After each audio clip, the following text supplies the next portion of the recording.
It's a Tuesday night and you have a lot to do. You type frantically at your keyboard, trying to finish that Geosystems paper before deadline, but you can't help thinking about your incomplete multi-homework, those unsent email drafts, and all the while, a persistent voice begs just to watch cat videos on YouTube. Taskmaster, a novel personal productivity app that uses story-based gamification to take you through your to-do list and make it fun.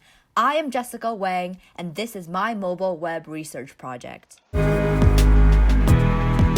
Recently, there has been a real rise in productivity apps, and one of the most popular is Habitica, which is a mobile app where you get to input your tasks and habits and check them off to earn experience points, which you can trade in for level ups and rewards. Now, this is a subset of what is called gamification, and it's a pretty common model for a lot of productivity apps. Gamification is the incorporation of game-like elements in non-game situations. So for instance, with Habitica, the situation is personal productivity and habit tracking, but there are game-like elements such as the points, the level ups, and the rewards. You can also think of something like Duolingo, where the situation is one of language learning, but you also have things like experience points and leaderboards. Now, those elements that I just mentioned, the points, the level ups, the leaderboards, these are all examples of structural gamification, where you gamify the external structures. So the user gets these rewards after they've completed whatever it is, and not while they are doing the task. On the other hand, you have content-based gamification. And one of the examples here is Zombies Run, which is an exercise app where while you are running, you get played this story about how zombies are chasing after you. So rather than just rewarding the user after they've finished the workout, it actually gamifies the process of doing the running. Now with my project, which I named Taskmaster, I really wanted to create a productivity app that focused on content-based gamification, since that's not as common with the apps that are in the market. So I do have coins which the users earn and they can do things with, but the main piece of the app is that it takes user inputted to-do lists and transforms them into virtual quests. So the user is actually following along a storyline as they're completing their tasks. And I also wanted to experiment with machine learning text generation as just a side aspect of my project to see if I could generate new quests. Now for the technologies that I used, if you couldn't tell from the screenshots I had earlier, I created a mobile application. So for that, I used Android Studio, which is an IDE for Android apps. I also used Firebase just to store all of the app information and user information. Shakopy is an SDK that just allowed me to run some random Python scripts for my Android apps, since some things were easier to write in Python. And then there were some technologies I used for my machine learning aspect. So Google Colab was the environment that I used to actually write and train my model.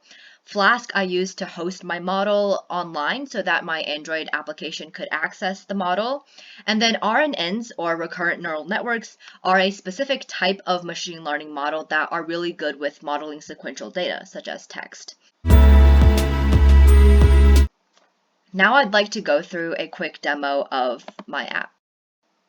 So first we just have logging in, pretty straightforward, and then the user can go to the profile section, which is sort of like a settings section. They have an avatar and they can customize it by adding different colors and changing different parts of the avatar.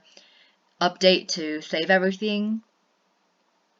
And then when they go back, there is where you see all of the user's to-do list displayed. You can open one up and you see all the tasks and their corresponding times. You can delete tasks, also add new ones. Yeah, pretty straightforward there. And you can also move the tasks around, so it's delete up and down. You can start a quest. Random preset basically just means that I wrote out all of the quest segments beforehand, so this is just a really simple quest that I wrote completely. And as you are completing all the actions, all the tasks that it tells you to complete, the user clicks the arrow and they get coins added because of their completion of the task. and it also steps through the quest. So when the quest is done, the user gets some more coins, and that is a complete quest. Then there's also the machine learning mode. So here you can either get a random prompt to start it off, or you can input your own prompt. My machine learning model will generate the rest of the quest. And everything else is pretty much the same. You can notice that the quest also grabs a picture from online to go with it. And sometimes these pictures can be a little bit weird because I basically just inputted the entire quest segment and used that to search for a matching image. Same thing here, the quest is complete. So those were just two different quest modes. And then after earning some more coins, you can spend those coins on more colors. So for instance, I just generated a bunch of more colors with my coins.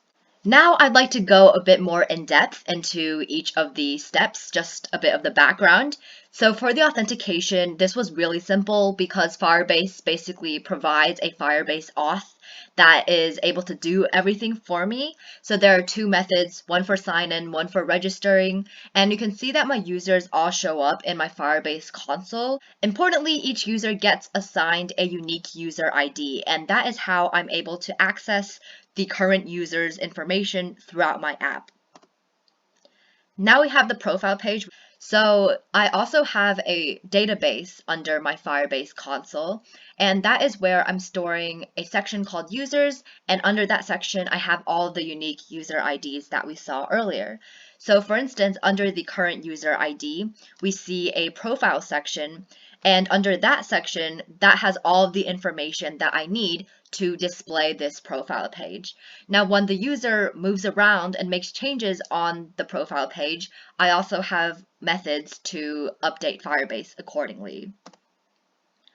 Then we have the main page where we have all the users' to-do list displayed. So under the users storage in Firebase, I also have a to-dos section, which is where all of their to-do lists are stored. And when the user adds a new to-do list, I basically assign a unique key to that to-do list. And so it gets stored under this section. You can see that the pink box here corresponds to FFT tasks on the screen. Now, each to-do list is stored in two different places. One is here, where it just holds all of the information that is needed to display the to-do list on the main page. And then there's a separate section called to-do pages, which is completely separate from the user section, but all of the to-do lists are also stored there, and that is where the actual content of each to-do list is stored, as we can see here. So here we see what happens when you open a particular to-do list. Here we access the to-do pages part of Firebase, and you can see a list of tasks and times that this current to-do list holds. Then when we start a quest, this is the screen that pops up.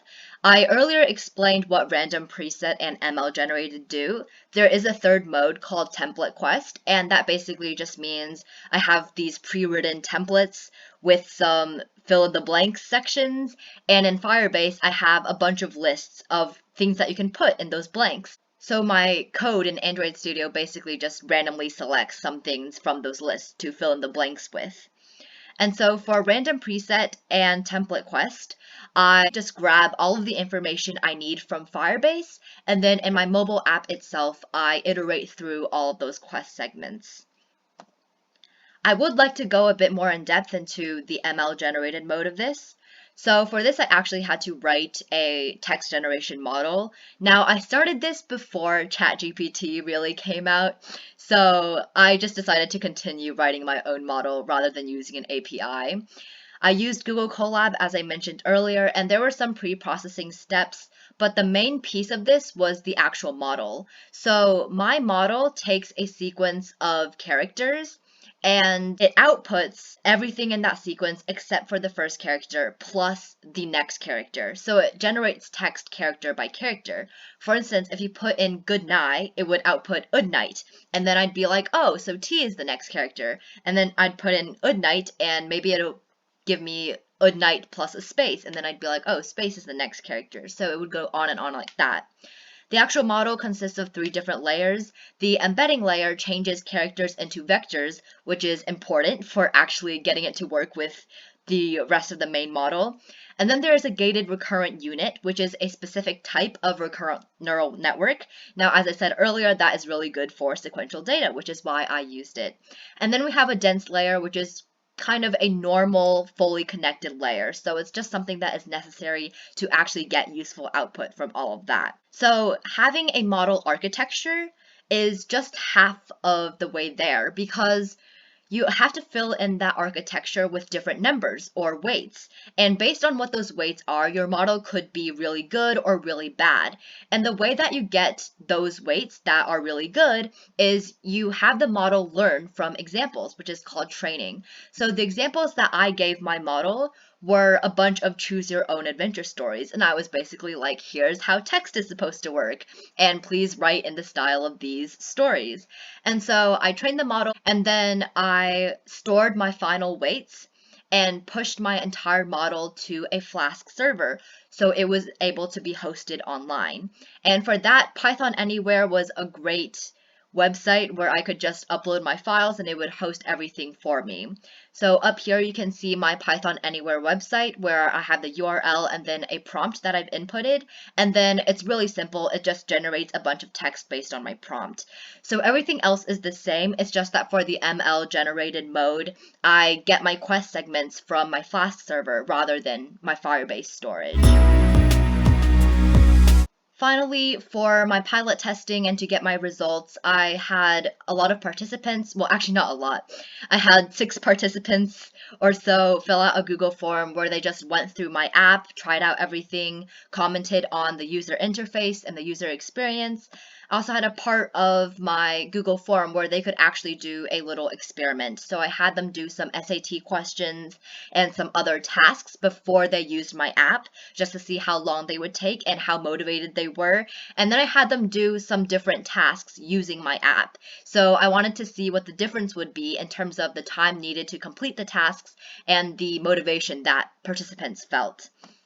As for the actual results, the user interface was generally pretty well received. I did get a lot of suggestions, particularly about the color picker tool, which some people said was a bit hard to navigate with the sliding interface that I had originally, and that is why I changed it to be discrete colors that you could select in my profile section. Also, for the story-based gamification part, where I actually had people do different tasks and see how long it took them, there was generally a pretty noticeable difference, about a 1 rating improvement in motivation. Now, this could be slightly misleading because, as I said, I did only have 6 participants, and there could be a certain psychological effect where it's like, this is supposed to work, so I'm going to be more internally motivated anyway because I want it to work. But generally, there was an improvement seen. And some participants also suggested being able to actually buy things with the coins in the app, and so that worked pretty well with my updated color picker tool because I could just have users buy more colors. As a conclusion, there are still many ways that this project could go. For instance, I relied mostly on content-based gamification, but I also had structural gamification in my app, and it would be interesting if future projects could play around more with the ratio between the two, maybe add in things like leaderboards or level ups like some of the apps I showed earlier had. It would also be interesting to try to apply similar concepts to different contexts. For instance, here it was about personal productivity, but we could also look at things like education and healthcare.